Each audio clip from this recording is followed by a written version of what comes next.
There we go. Good morning. I'm fighting off the plague, so if you can't hear me or if I just go into a coughing fit, I apologize. But I'm also a pacer, so if you don't mind, I'm going to pace. Which is great for the people behind the pulse, because either every so often you'll have a good opportunity to see me or a better opportunity not to. You might be wondering why, when I talk about radical change agents, I put up a picture of a panda bear. It is not because I believe that panda bears are somehow radically into change, but I do have a funny joke about a radical panda bear. You didn't think there were one. A panda walks into a bar, orders a grilled cheese sandwich, sits, eats the grilled cheese sandwich, stands up, pulls out a machine gun, and starts blowing away every bottle of liquor he can find and heads for the door. The bartender shocks. Why in the world would you do that? And the panda says, I'm a panda, look it up. So the bartender, of course having a dictionary under the bar, flips to panda and says, pandas, eat, shoots, and leaves. Come on, it's a grammar joke. I've been increasingly interested in definitions these days. Part of what I've been doing over the past year is looking at participatory librarianship, and part of that has been on the future of libraries. And so when we came out with the technology draft on participatory libraries, and we talked about the library as conversation, we got a lot of people who were not very happy with us. Well, we got a few. We got one, but we were very unhappy with it. And he kept saying, conversation, which we're going to come back to, that's just informal chat among people in person, and you're using it wrong, and you're kind of, and we were going back and forth. He goes, well, look at the definition. I got really interested in definitions. So I thought as we would look at change in librarianship, we should start with where we are. And so here's the definition of a library. A building or room containing a collection of books, periodicals, and sometimes films, and recorded music for people to read, borrow, or refer to. Or a collection of books and periodicals held in a building or a room, a collection of films, recorded music, a series of books, a room in a private house, or a collection of computer programs. I'm not thrilled with this definition. I imagine that you folks aren't thrilled with this definition either. But I think we have some room to complain. Because I looked this up in the Oxford English Dictionary, and I then looked up the definition of a dictionary, which is a book that lists the words of a language in alphabetical order and gives the meaning or gives the equivalent words in a different language. So I'd say, hey, this is fun. What's a book? A written or printed work consisting of pages glued or sewn together along with one side and bound in covers. Now, the reason you're saying, Dave, this is fun, we could go on for this forever, is that I'm looking this definition up in the dictionary, but I'm looking it up in the online dictionary, in which I can find no thread, no glue, or no binding. Words change. Words change all the time.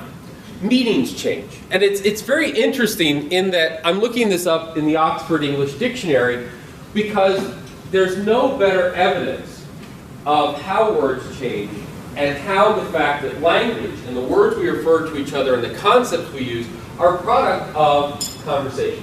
They're a process. If some of you may be familiar with this book, The Professor and the Madman, if you're not, go read it. It's the only book I ever recommended on writing a dictionary. Now we laugh, but the truth is some of you in here have read books that you would recommend on writing a dictionary that have nothing about a psychotic Civil War soldier. Right? It's a book, you don't know the story, here it is in 10 seconds. What happens is a bunch of rich white guys in England say, hey, we should document the language, should take about 3 years, let's go do it. And 15 years later, in the death of someone, they figure it out. And what they do is they go to other rich white guys, and they say, read everything in the 17th century, read everything in the 16th century, read everything in the 15th century, and every time you find a term, tell us what that term is, what its use was, and what the citation was, and send it in. And they send it into Oxford, and they put them in all these wonderful books and such. And it turns out that one of their most prolific contributors was a former Civil War soldier who was in an insane asylum for murder. I think I gave away the ending, but anyway. What's great about this is it shows that language comes from use. Definitions come from how we use them and how we interpret them.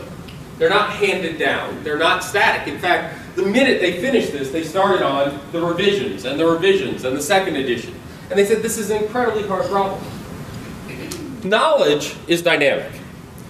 How we look at the world, how we understand the world, how we interpret the world is a constantly evolving and changing process. And this dynamism, this accelerated, crazy, relational threading of information in our heads is a great time to be a librarian, because ultimately that's our role, that's our job. Now, knowledge is created through conversation. And I'm going to talk about that in a little greater detail, but stick with me for a second. The way we learn is we talk about things. Sometimes we talk to ourselves about things. Sometimes we talk amongst groups. But what we're doing is we're engaging in a back and forth information exchange to try and understand the world. Libraries, I would argue, and I think I'd find few people would argue against me, are in the knowledge business. This is our job. We're not in the book caretaking business. We're not in the stuff business. We're not in the Dewey business. We're in the knowledge business. Well, knowledge is created through conversation, and libraries are in the knowledge business. Therefore, libraries are in the conversation business. And I would argue that that's our primary business. That's what we are in the job of doing, is facilitating conversation to facilitate knowledge in the parts of our communities. Our communities are our schools, our faculty, our students. There are conversations going on. There are conversations of learning. And we need to know a little bit more about what that is. Now, I would also argue as we get farther in that this shift, while it seems nice and rhetorical and fancy and you can say it easily, has pretty dramatic consequences for how we do our work. Has pretty radical change implications for how we do our work. And I'm going to just talk a little bit about that. But first I want to go back to this. That when I say conversation, that's not a metaphor. When I say learning is done through conversation, knowledge is created through conversation, I don't mean it's done in this sort of like way. I mean it's done through conversation. And there's some specific, this is a fellow by the name of Gordon Pask, who was a cybernetician in the 60s and 70s. And he developed something called conversation theory. What he was doing is setting out to teach machines how to think. This was during the height of AI days, when we were all going to be flying around in our flying cars and jetpacks, and our computers would be talking to us and making dinner for us, and we'd be eating the new pills, and etc. But AI was the way to go. And so he looked at it and said, how am I going to teach machines to think? And he said, what I'm going to do is I'm going to start, until artificial intelligence catches up, I'm going to start with natural intelligence, I'm going to look at how people learn. And so he looked at it and he said, people learn through conversation. People gain and develop knowledge, what he would call knowing as an active process, through conversation. And a conversation has a couple of parts. The first thing that a conversation has is conversance, people engage. Right? Now, being a cybernetician, being, British trained, you can't just say people, and the truth is it's not people, they're cognitive agents. What does that mean? Your academic libraries, get used to it. Just another joke to make up for the panda joke. How many faculty members does it take to change a light bulb? One. They simply hold the light bulb up and wait for the world to revolve around them. Yeah, you say that, but you're going to be using it. All right. So what is a conversant? Conversant is one to anything. Conversant means we're talking, right? One person talking, how's it going? We're doing well. All right, great. One person can talk to many, but we're acting as two different places. Two people can talk. Organizations can talk. The last time that you negotiated a contract with a vendor, that was a conversation. You were going back and forth and trying to come up with agreements, and you were the two parties in the conversation. Right? We can scale up. Societies can talk. You can also scale down, and those of you who are instructional librarians or work in instruction know this as critical thinking or metacognition, where we actually teach people to talk to themselves. I'm looking for this information. What am I doing now? Why am I choosing this information? Reflection, back and forth. So even if it looks like one person is sitting and reading, they're having a conversation. How does what I'm reading fit in with what I know? Do I agree with it? Conversation. We learn through conversations. We exchange, what are these conversants doing? Well, they're taking turns to exchange language back and forth. All right, now this is the fancy terminology. They exchange language on multiple levels, primarily L0 or L1. Oh God, help me, what is this? It gets practical, I promise. Well, actually, we're going to make it real practical. Angela's in the audience. She's on the research team that's helped come up with these concepts, so blame her on this one. No. L1 language means that we're talking with knowledge of the domain we're talking about. Think of it as two people who know what they're talking about, two experts talking about the world, right? So that might be my wife and I talking about our children, even though we know nothing, at least we equally know nothing about it. Right? It might be two librarians talking about the field of librarianship. L0 is a very functional directed language. It's from someone who knows what they're talking about to someone who doesn't. And so in many education settings, we see this. If you've done software training, click here, then click here, then click here. It's very directional. There's very little questioning going back and forth. There's very little probing. It's very directional. And of course, good training wants to take us from L0 world to L1 level, right? So that we know that bad software training is click here, then click here, then click here, and that's all you tell them, right? You want to say click here because, and that will therefore click because you get a better sense and understanding of the world, okay? Now, why do I bring up this sense of L1 and L0? I want you to think about for a moment catalogs, right? That's the theme here. Are they dead, alive, or et cetera? Think about your catalog and think about its use of language. Okay? Think about when a naive user comes up to a catalog. What language do they have to exchange back and forth to that system? Very little.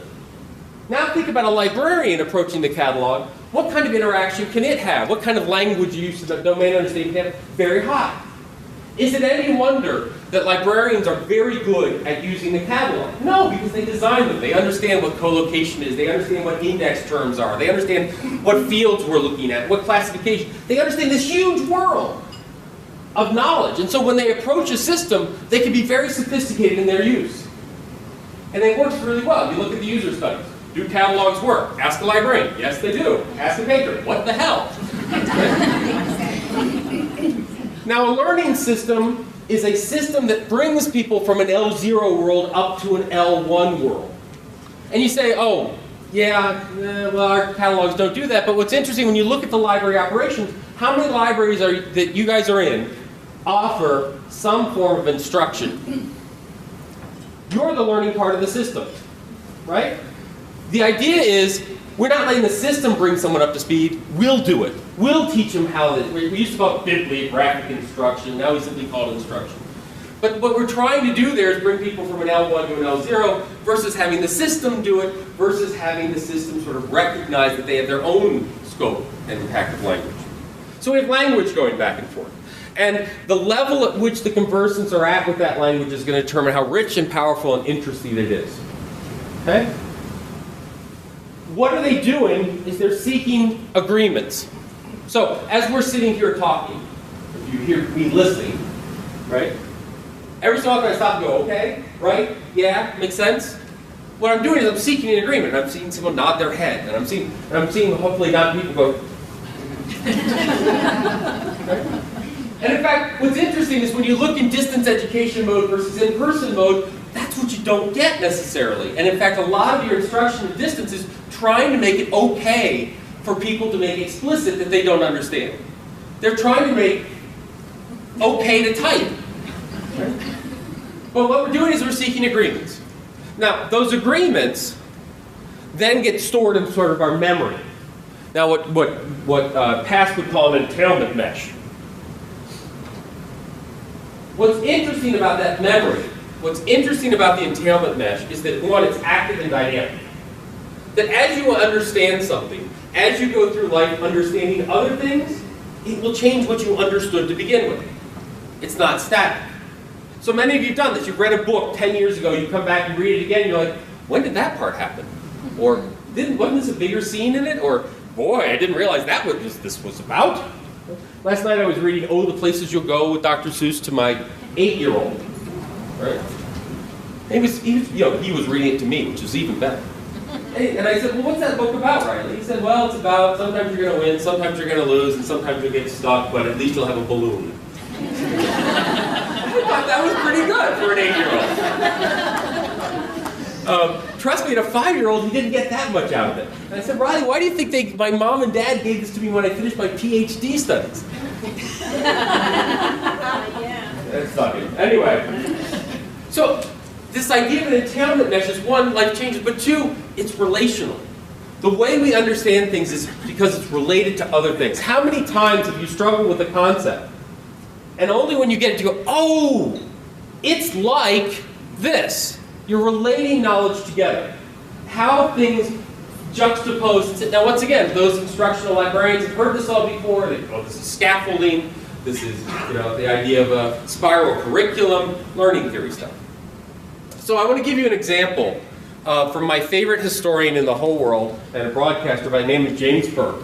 And he did a series of television broadcasts called Connections, then The Day the Universe Changed, and what he does is he looks at history in a very different way. So what he's doing is he's looking at how the world changes. And he had this great example that I'm going to run you through pretty quickly on how the North winning the US Civil War led to the modern computer revolution. So he takes these threads. Here it is. In the US Civil War, the South should have won. At the time, the contemporary military thinking was, the more men you could muster to the field, the greater your chance of victory. And the South was more populous than the North, so they should have won. But when you looked at the coincidences of geography, the South was primarily agrarian, and the North was primarily industrial. But what that meant was the North could produce more artillery. They could make more cannons. And so when they came to the battlefield and the Southerners lined up and the Northerners lined up, the Northerners brought like 20 cannons and the Southerners brought 1. This equalized the world for them. There's a problem though with cannons, which is cannons don't work like normal firearms. You can't just point at the bad guy, pull the trigger, and it go boom and knock him down. What they do is they fire in what's called a ballistic arc.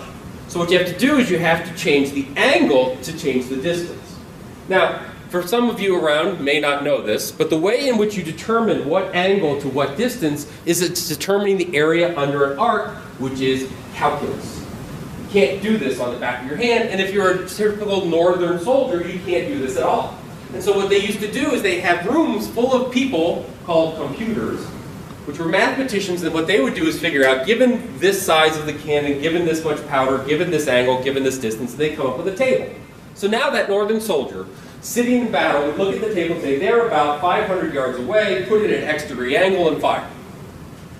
This changed the equation so that the way to military victory was greater artillery. This carried on to World War I, and it carried on to World War II. The problem was in World War II, we were facing down Germany, which was an equal industrial, if not greater industrial capability than the Allies. And we began to produce more and more and more and bigger artillery to the point that we ran out of people and computers and time to calculate these tables. And so we had to automate the process, which led to the development of the first automated computers called ENIAC, which were run through vacuum tubes, digital computers. The problem with vacuum tubes is they're very fragile. And so when things like bugs, literally, walk into your computer, they can blow up vacuum tubes, which brings the system down. So we needed to replace vacuum tubes. We found out you wait for 2 layers of silicon on top of each other, you get something called a transistor, which at low power has the same effect as a vacuum tube, but it also has the capability that we can shrink it and shrink it and shrink it and shrink it and begin to put 1, 10, 20 million, 30 million, 40 million on top of a single chip, led to the integrated circuit, which is seen in the middle of the CPU, which led to the modern computer. Now, that's not causal, that's not linear. And using my really bad cataloging skills, as I understand that story, we started in the Civil War period, moved over to field artillery, down to analytic mechanics because I brought in calculus. Then we had military history. Then, let's see, we went over to electronic computers and computer science, took a twist into electronic circuits with the transistors, and then finally went back into computer engineering and hardware, and ended up in electronic computers and computer science. It doesn't fit into the schema. It doesn't fit. This is a problem with our catalogs, is that our catalogs are based around a single view of the universe, a single conversation of history. And yet, what's increasingly happening, which is when we seek to understand the world, it's relational, it's dynamic, it's crazy, and it's changing. And so we wonder why people have a hard time navigating the system, because we don't think this way. I hate to break it to you, but as librarians, you're abnormal. It's not normal. We don't born speaking LCSH. We're not born speaking Dewey, right? Now, I want to be really clear. This is not lists in the catalog, right? So when we look at the catalog, we say, oh, we can make, we'll just add a little bit. We just add this little bit. The catalogs will be fine. We keep looking for that little bit to make our catalogs like this. And so the first thing we do is we put lists in. Now what people can do is they can go through the same catalog with the stuff, but they can make lists. So that's a list. No problem. Solve the problem.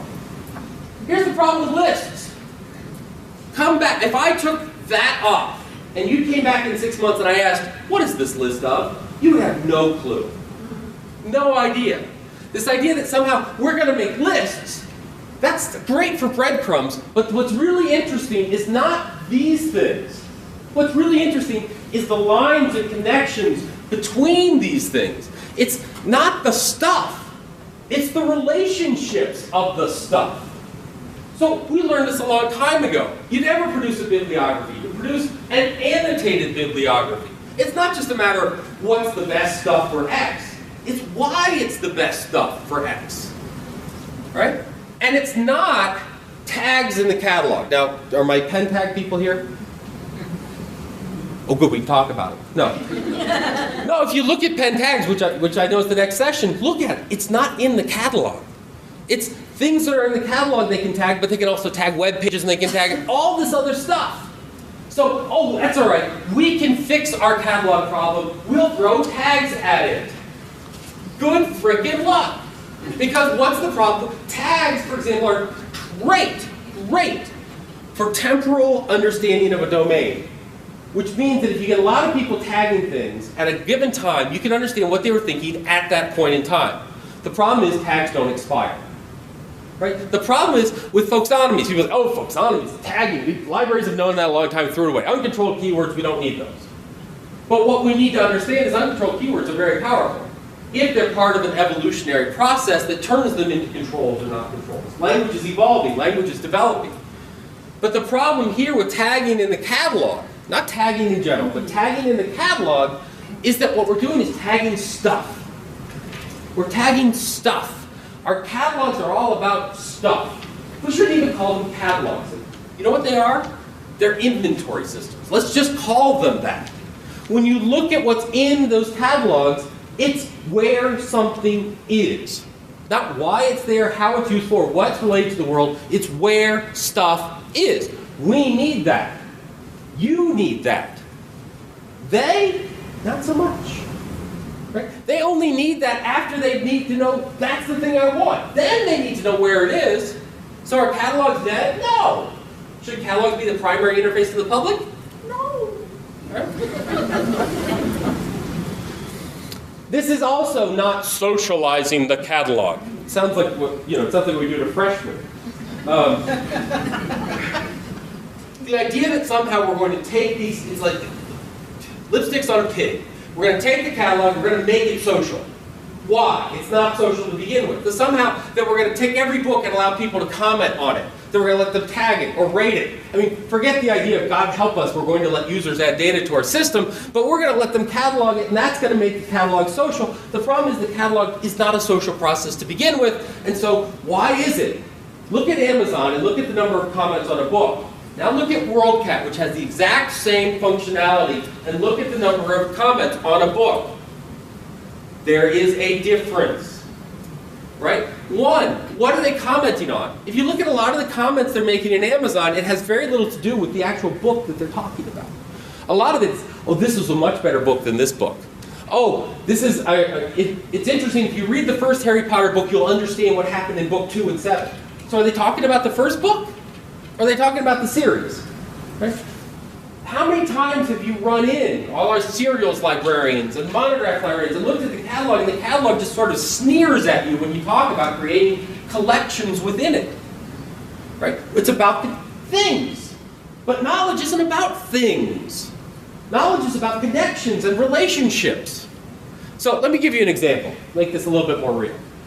We were working with a group here at Syracuse Libraries on the electronic reserve system. Now these pages are slightly out of date but you can still do it. So the first thing you do is you go up to find a reserve, and you get this screen. And by the way, if anyone sneers at this not from Syracuse University, I'm glad to use you guys as the example next time. Right, and so you go in, you enter your instructor, you enter your course number, you enter what have you, and you end up with the list of stuff. Right? And we say, oh, this is not very interesting, this is not exciting, it's not relational. How could we make this better? How could we socialize this thing? And so we came up with this interface. And we said, okay, what we need is, we have articles, we got my books, we got my classes, my feeds, stuff, who knows, friends, you gotta have friends. If it's a Web 2.0 social thing, it's gotta have friends. I'm on MySpace, I got Tom as my friend, it's horrible. But why do we need friends? I don't know, but good news is, there's the article, this is the bibliographic stuff. We want to be able to ask a librarian, that's cool. We just stole this from Library Thing directly. Gotta have tags, gotta have clouds, because that's cool. And then, we'll mash it up with Amazon information, and now we have a Web 2.0 reserve system. Here's the problem.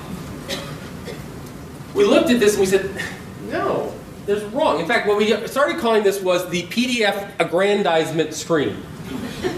Everything on this screen is about a thing. Everything on this screen is about a PDF file. It has nothing to do with me. It has nothing to do with how I understand the world. It has nothing to do with, what's the difference between an article and a book? What is the difference between an article? When it comes down to it, if you're in a class and you have to read something, what is the difference between an article and a book? Nothing. It takes longer.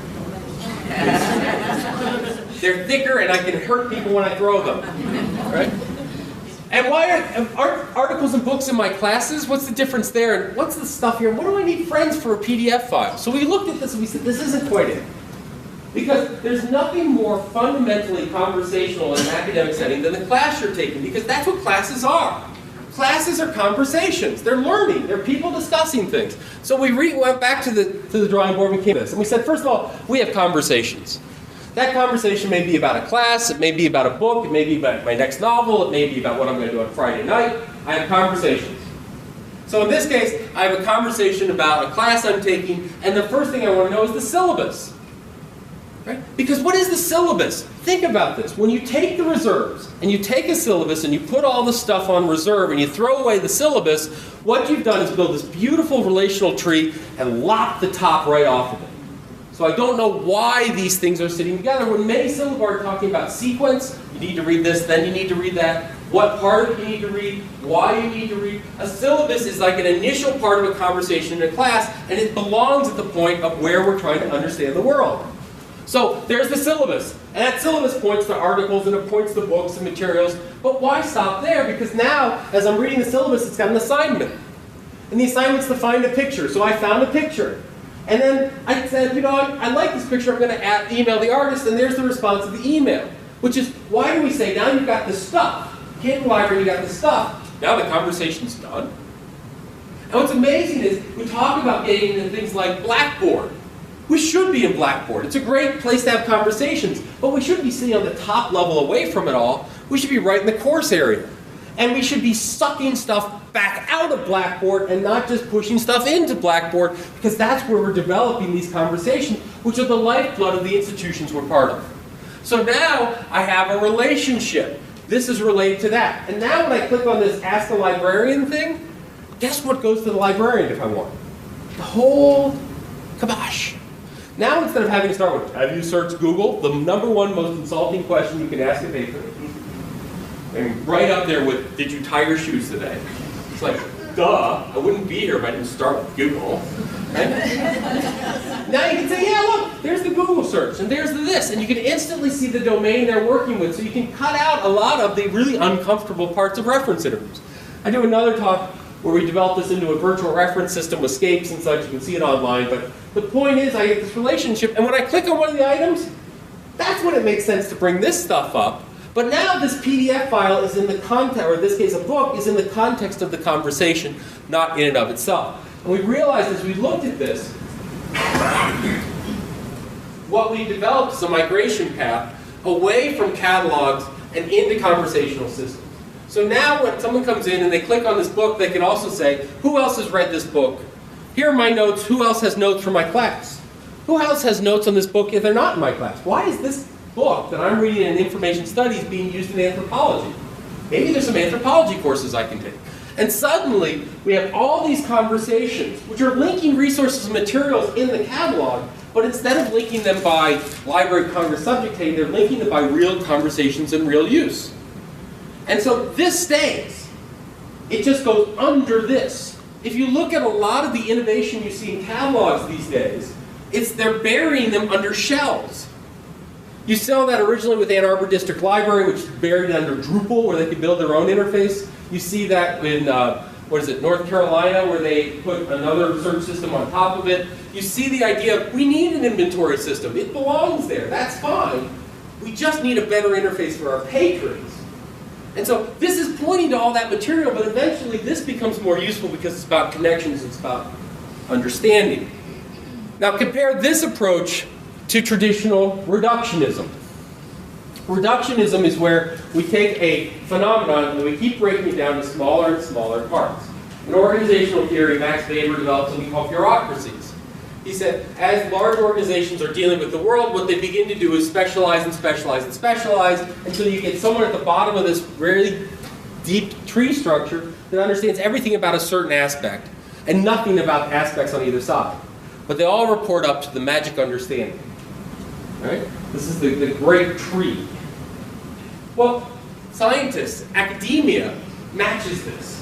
What's really fascinating is the world that we're in has built a reward system around the idea of reductionism, which is reduce pond size until fish is biggest. What does that mean? I'm studying library and information science. Oh, other people are doing that. I'm doing reference. Oh, other people are doing that.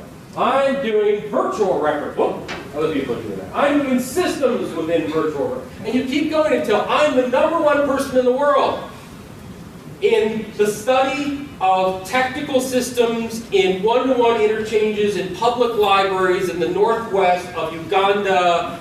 Yes, can you say? Right? That's what it's all about. Reductionism.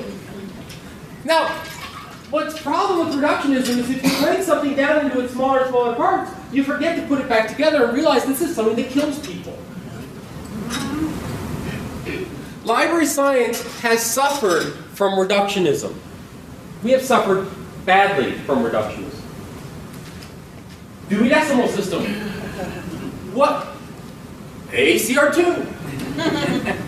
ACR2 is a great way of taking the most obscure idea and taking it to the most obscure level of understanding. Right? Now, Dave, we still need to do that. We need to recognize, library science recognizes the reality of conversation, but reduces it to a single conversation. If I said to you, I've gone lots of miles and talked to lots of librarians and I said, we're all about capturing conversations. And every librarian has said, yeah, cool, I like that, that's fun. And then you say, but that's going to change the world. No. Dewey, that's a conversation. It is. If you think about the Dewey Decimal System or Library of Congress, God help us, they're conversations. What they are is the Dewey Decimal System and the Library of Congress is the result of a conversation about how do we organize the world. And it's a result of a reductionist approach to how do we organize the world, which is we start with the world and we keep subdividing and subdividing and subdividing until there's no more room. We suck the air out of life and turn it into a class. Right? And then we try and put it back together with things like Ferber. Right? Or Web of Science. How much money are we spending on Web of Science every year? But what's amazing to me is, why do we spend the money? Because the academy and libraries recognize the intense interest and power of conversation. Citations are a form of conversation. What you're doing is you're linking diverse sets of information in an argument. And so when I go up for tenure, I need to show that I have that impact. How do I show impact? People have referred to what I'm talking about. So why is it that libraries, as part of academia, have spent so much time on the front of the book with what its title is and who wrote it, and we pay other people to pay attention to the back of the book which is the citations and information, which is key to what we do. We've suffered from reductionism. We understand there's a conversation, but what we do is we reduce it to one to reduce the level of complexity. What does that mean? Think of it for a moment that if I asked you to capture every conversation at Grand Central Station in the middle of at rush hour, what would you do? First of all, what you do is tell everyone to stop and stand still. Then what you would begin to do is say things like, everyone having a personal conversation on this side, everyone having a business conversation on this side. Everyone having a business conversation, medical, legal, you know, accounting, whatever. And we keep breaking it down until they're small enough groups that we can go and say, what is this table like? What is this table? Right? That's what we do. And that makes sense if you're in Grand Central at rush hour. Now, I would argue that every day you use a radically different approach to organize conversations. It's called the radio. As we sit here and speak, thousands of electronic signals are coursing through your body, from cell phones to radio signals to what have you. But they don't interrupt this conversation, right? So what do? We have a piece of technology that when we want a conversation, we tune it in. It doesn't stop the other ones. It just allows us to focus on one. And then what we can do if we're really fancy is we can co-locate them. Well, this is my rock stations go on 1 and 2, and this is my talking go on 2 and 3, et cetera. Right? That's the idea that technology allows us now, has caught up to the reality. It's not that we do this because technology allows it, it's because technology has finally caught up to how we really think. So the idea of noise reduction in the catalog is based on a physical model. It is based on the idea that we had to subdivide the world because we could only put it in one place. Now, with technology, we can put it anywhere. We could have done this in the 60s when we first built our OPACs, but now it's really cool because we can give them graphics. We can now allow those books virtually to sit anywhere in these conversations, be referenced by millions of people in radically different ways. Now, if you go back to the L1, L0 garbage conversation, what that means is when someone approaches a system, they don't have to get stuck with one L1. Meaning, in order to really work the system, I got to learn to be a librarian. In order to truly impact and use the catalog to its highest potential, you need to become a librarian. What social systems, what social networks and Flickr and all these things say is no. We want lots and lots of different L1s. Organize the world according to your domain and your knowledge, and then it turns out an interesting thing happens. Which is if you do that, if you allow people to use their own language and their own structures and their own linkages, when you aggregate them together, magic occurs. Which is, we're not all radically different.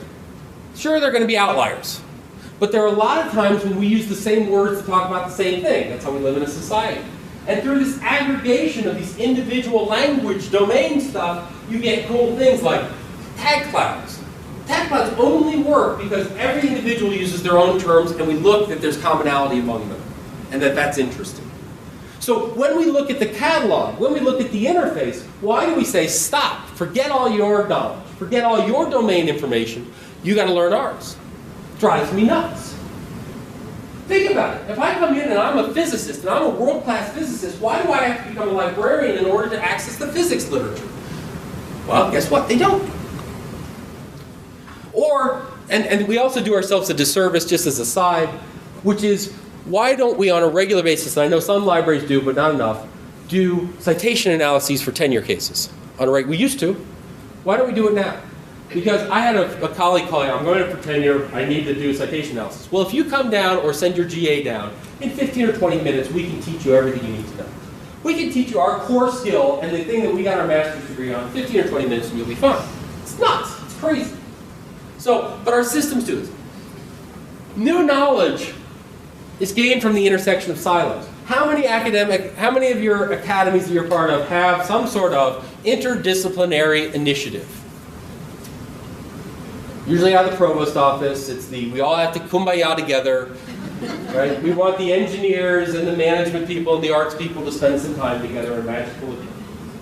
Why is that? Because new knowledge comes from the intersection of silos. Because what we've done in the academy, because of this reward system, is we've become so specialized and narrowed that we're squeezing the last ounces of blood out of these stones. that we suddenly realize, if I talk to the person next to me, radically new, interesting things happen. Now, what's interesting is when you look at these initiatives, libraries are perfectly situated for these initiatives because, by and large, libraries already sit between all of these silos. And if we started paying attention to the conversations that our academics are having and not simply serve them and let them walk away, we can be that connective tissue that connects all these silos together. If you want a successful interdisciplinary initiative on your campus, start with the library and ask, what are people reading? What are they looking at? What's the theory? What do these theories have in common? How do the students look at it? What are the students doing? Who can answer this question better than the librarians? Librarians function as authorities, not authoritarians, which means we're rather agnostic when it comes to what's a good source and what's a bad source. I mean, this is what's amazing. Librarians are perfect in that we understand that what is defined as good and bad information is by context. It's by the question. It's by who asked me and what did they need. So when a professor comes in and he asks me for something with a quick, easy citation, I can just go ahead and give it to him. But when a student comes in, now I've got to teach him the value of scholarly communication, all that stuff, because I'm in a teaching role. We understand good answers and bad answers change on the context. We're honest brokers. People look to librarians as, one, they have respect for librarians. They have a mystique and a romanticism about librarians, but they don't see us as people with stakes. We become facilitators of our community conversations. We're tool builders. This gets me so frustrated. Librarians, I don't care if you've ever written a line of HTML code in your life, you're a tool builder. I don't care if you're on the reference desk, in cataloging, outreach, digital library, it doesn't matter, you're a tool builder. A Pathfinder is a tool. An annotated bibliography is a tool. We're used to building tools.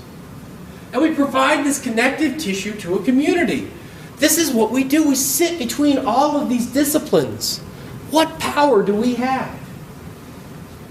We're perfectly situated, but we're not necessarily prepared. So, this is the radical change agent. Reductionism has taken its toll on our profession. We have built rigid borders around our profession. Think about this.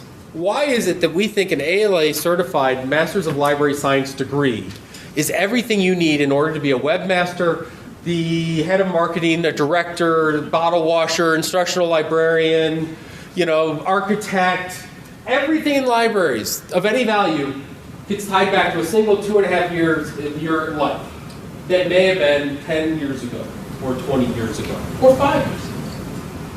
Right? Our union card. We need to think about that for a moment. And we even extend these barricades to the user. When we look at who's there, you talk about identity management. I'm going to get worked up. We talk about identity management. How many identities does a library have? How many types of people are in libraries? 2. Librarians and not librarians. Right? The chancellor walks in and they think you got a book wrong in your cataloging.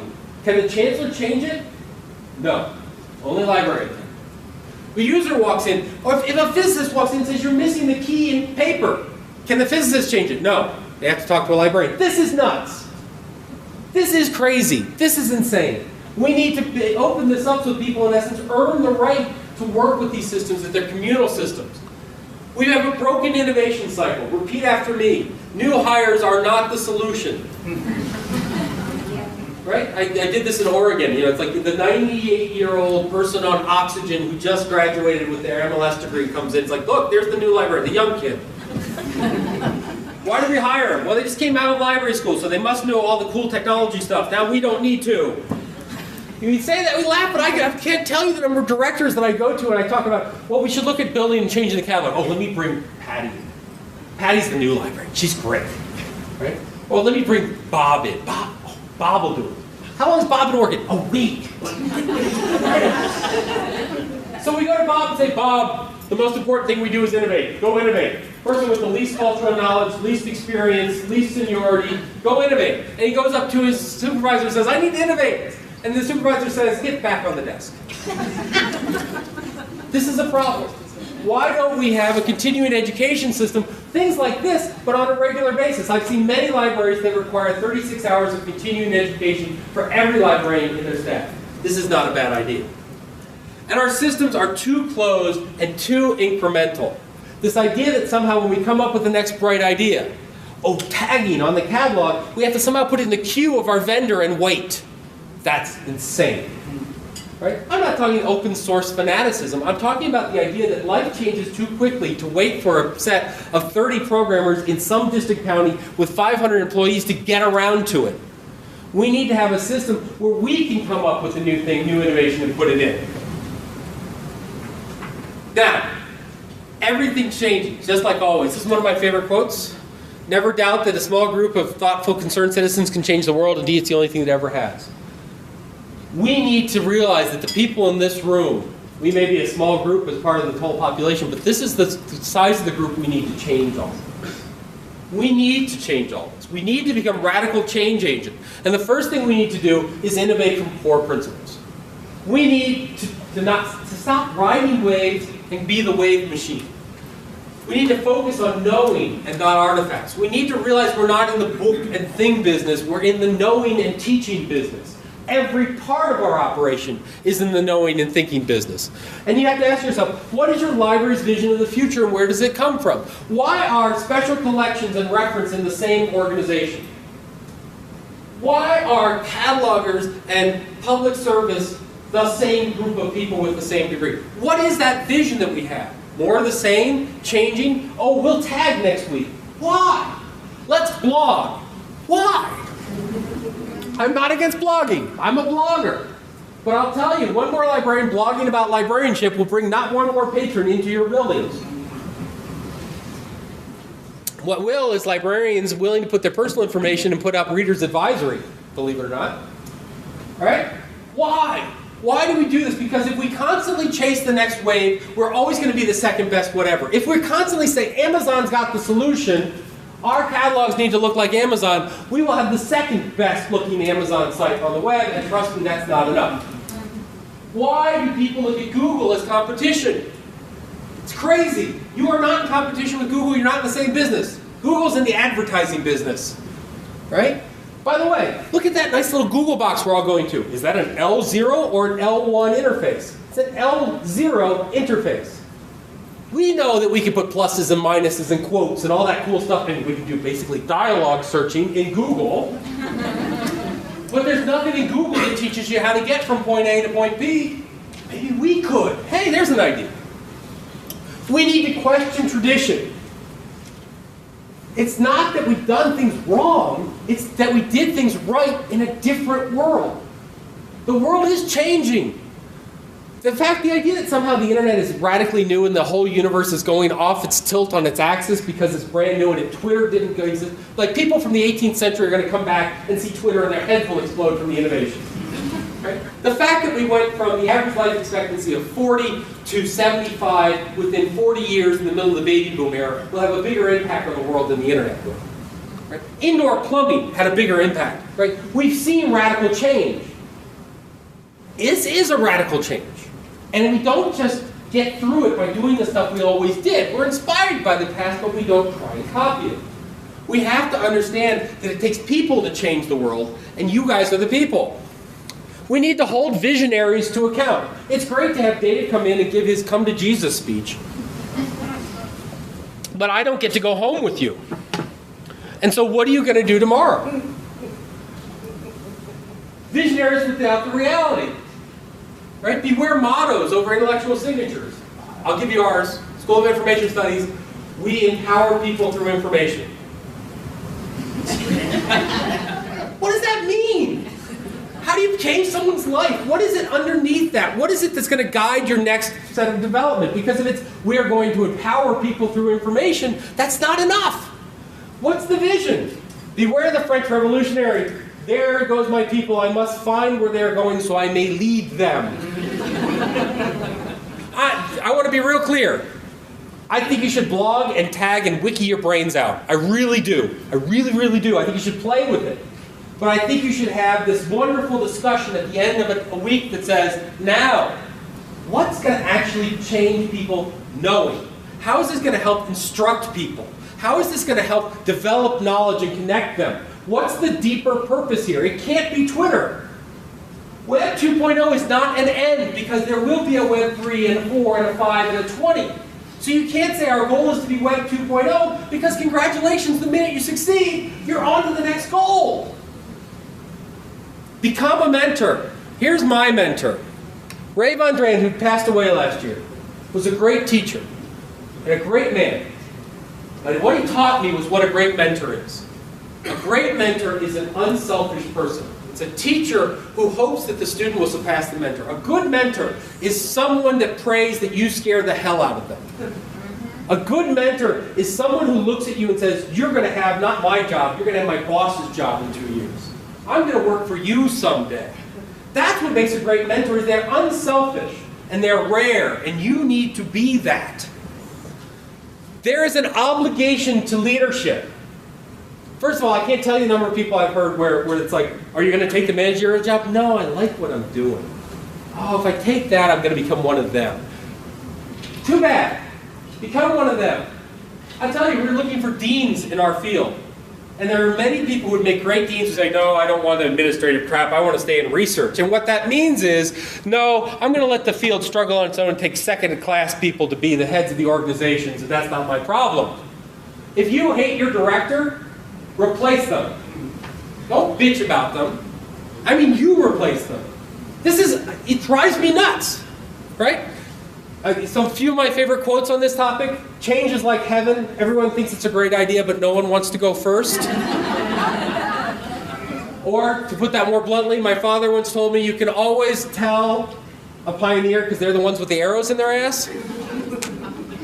I'm asking you to be brave. I'm asking you. Suzanne Thor and I were having a brief conversation before we started, and we said, this is the greatest time to be a librarian because we don't know what's going to happen tomorrow.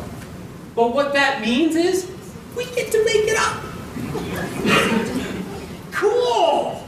I mean, think about this. If you want a job where you know what you're going to be doing for the next 30 years, librarianship's going to be very uncomfortable. If you want, change will happen. Let me make this really clear. The world is changing. In the information domain, in the knowledge domain, it is changing amazingly rapidly. You can either be changed, or you can change it. Because ultimately, this is my final goal. You are the future of libraries. You are the radical change agents. You are the people who are going to relate or affect fundamental nature, far-reaching, thorough. You're not going to change it. What we need is people who are going to change librarianship. Not people who are going to change the catalog. Not people who are going to change the reference day. Not people who are going to just worry about the physical architecture. You need to be holistic, radical, fundamental change agents that look at the entire field and say, what should we be doing tomorrow? And this is the field that can do it. This is the field that looked at it and said, take the chains off the books. Let the people in the shelves. You are the people who looked at this and said, access to information is a fundamental right. This is the field that stood up to the Patriot Act and said, no, having people search information is a net positive, and it's fundamentally what we're about. Ultimately, you are the ones responsible for redefining this area. If libraries are obsolete in 10 years, it's your fault.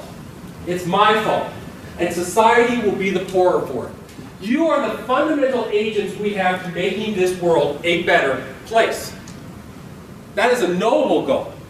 That is a massive goal. And that is your goal. And I don't care if you're on the desk, I don't care if you're cataloging, I don't care if you're on the website. It is your goal to make society a better place. I don't care the size of your library, I don't care the number of students, I don't care the domains that you're in. Your job is to make society a better place. And now is the time to do it. And you have the skills to do it. And I ask you, I beg you to do it. Because every day we need to make the world a better place, and that future is in our hands. Thank you very much.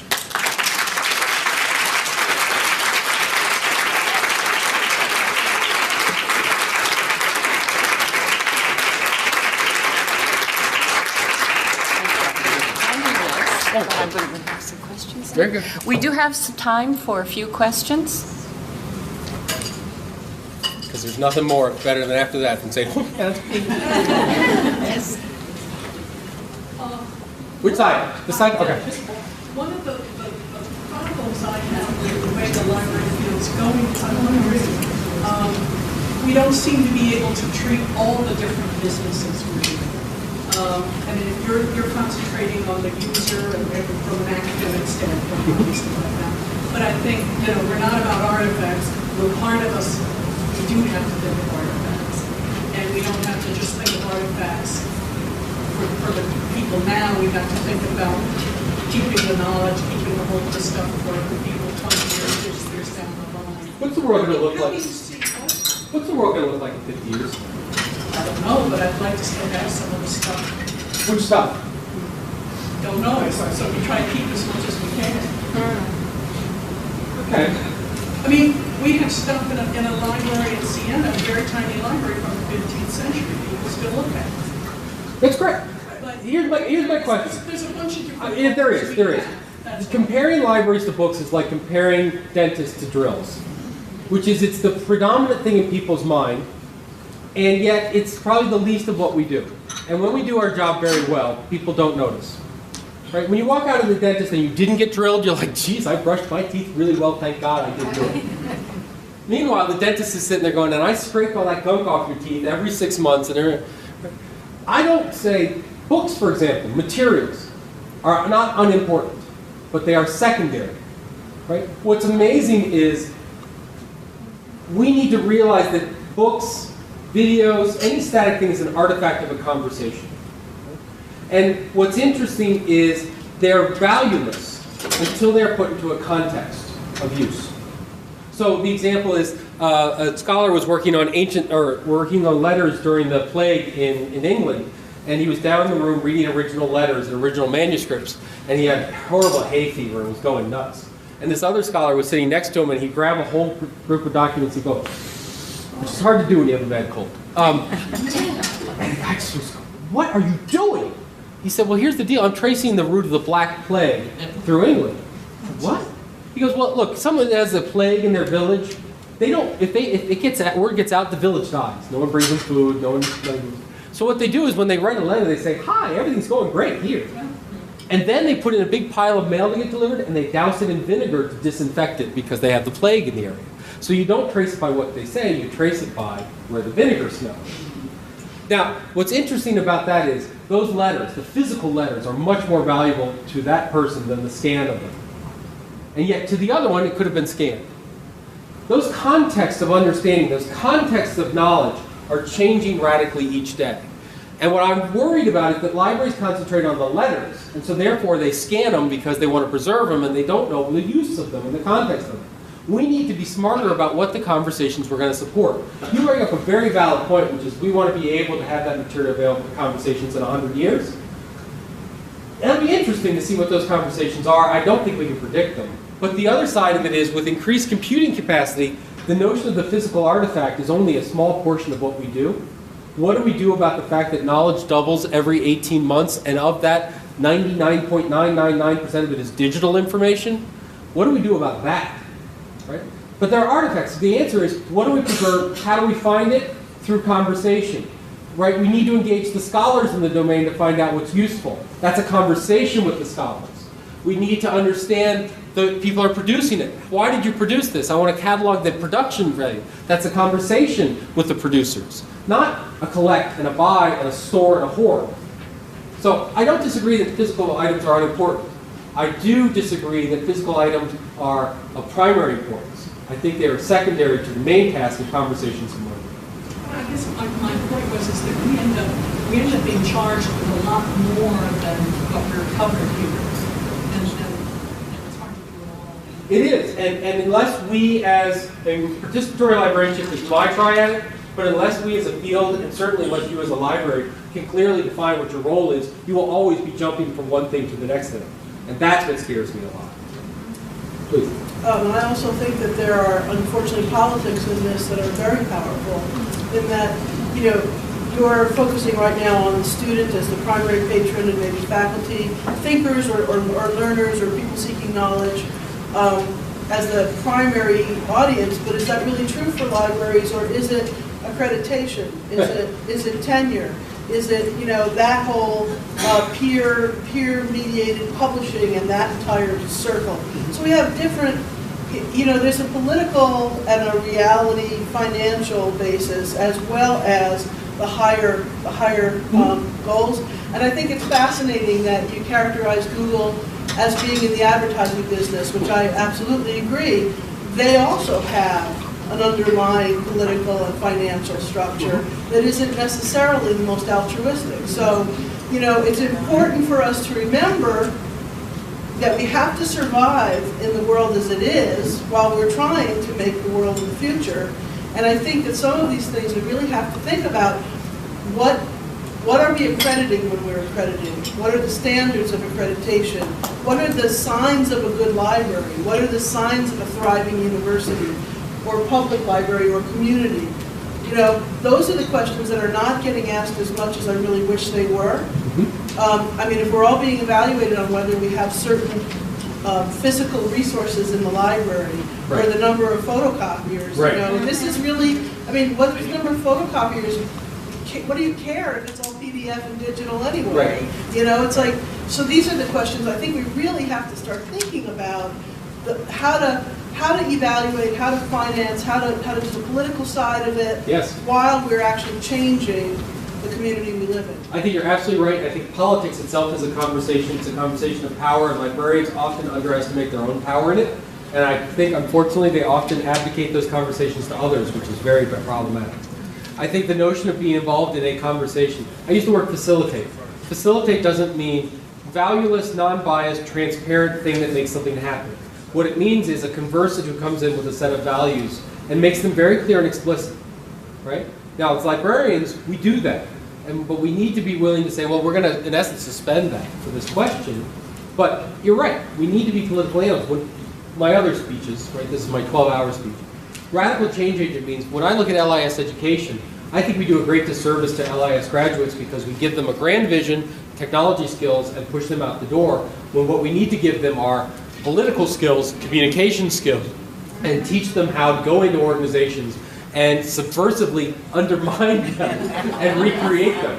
Right? So. Can I make one more follow-up comment? Sure. You know, the other thing is that advertising is also information. It's really effective information. And so we have to not do that dichotomy of not-for-profit good advertising bad. Yeah, I agree. Are you? Well, let's take a couple more and then we'll... I'd love to hear your comments on how to bring other people into creating the catalog. We had a patron who emailed us the day after an author died to inform us that we didn't close the dates on the author's information. And I mean, we were just astounded that someone actually really even noticed that sort of a detail. But I would love to hear more comments on that, and you know, and how you would open this up to. I'm assuming it's select people. I'll send you back. First of all, because this is the 20,000th.